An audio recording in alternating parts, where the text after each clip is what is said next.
បរិមម្នាក់បានធ្វើការវះកាត់ពោះវៀនដល់ខ្នើយដោយខ្លួនឯងនៅខាងក្នុងរដូវរងាដ៏ត្រជាក់មួយនេះគាត់ត្រូវបានគេធ្វើរោគវិនិច្ឆ័យថាមានជំងឺរលាកខ្នែងពោះវៀនដ៏ធ្ងន់ធ្ងរហើយគាត់បានជាប់គាំងនៅលើបេសកកម្មទៅកាន់ពលខាងត្បូងនៅខាងក្នុងចំណោមពួកគេទាំងអស់គ្នាគ្មាននរណាម្នាក់អាចធ្វើការវះកាត់គាត់បានទេគាត់អាចប្រគល់ភារកិច្ចទៅក្រុមរបស់គាត់តែមួយគត់គាត់ឲ្យសមាជិកក្រុមរបស់គាត់ម្នាក់កាន់កញ្ចក់នៅពីមុខគាត់និងម្នាក់ទៀតកាន់កាំបិតនិងបានត្រៀមខ្លួនរួចជាស្រេចក្នុងការវះកាត់ហើយគាត់ត្រូវតែធានាថាឧបករណ៍ទាំងអស់នឹងពេញលេញក្នុងការវះកាត់ពេលនេះគាត់បានចាប់ផ្ដើមវះកាត់និងមិនបានប្រើថ្នាំសន្លប់នោះទេគាត់បានមើលរូបរបស់ខ្លួនឯងនៅខាងក្នុងកញ្ចក់ដើម្បីវះកាត់ធ្វើឲ្យគាត់មានអារម្មណ៍ថាខ្សោយនឹងបានធ្វើវាមួយជំហានម្ដងអស់រយៈពេល 2-3 ម៉ោងក្រោយមកគាត់ក៏អាចវះកាត់ពោះវៀនដុសខ្នែងបានយ៉ាងជោគជ័យហើយដេររបួសខ្លួនឯងការវះកាត់មួយនេះមើលទៅអស្ចារ្យខ្លាំងណាស់នៅខាងក្នុងឆ្នាំ 2023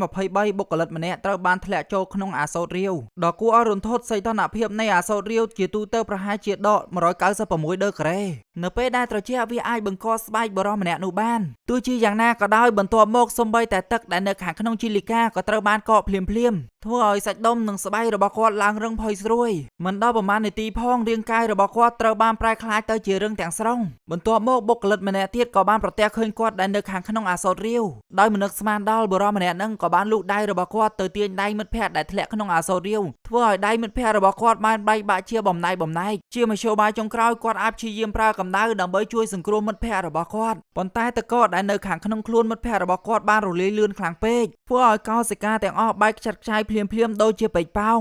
បរិម្នាក់បានប្រើកាំបិតទៅកាត់ដៃមឹកធ្វើឲ្យសត្វមឹកភ័យខ្លាចចូលទៅខាងក្នុងបំពង់ចេញទៅខាងក្នុងសមុទ្របន្ទាប់មកសត្វមឹកក៏បានមកដល់កន្លែងមួយដែលអាចលាក់ខ្លួនបាននៅខាងក្រោមថ្ម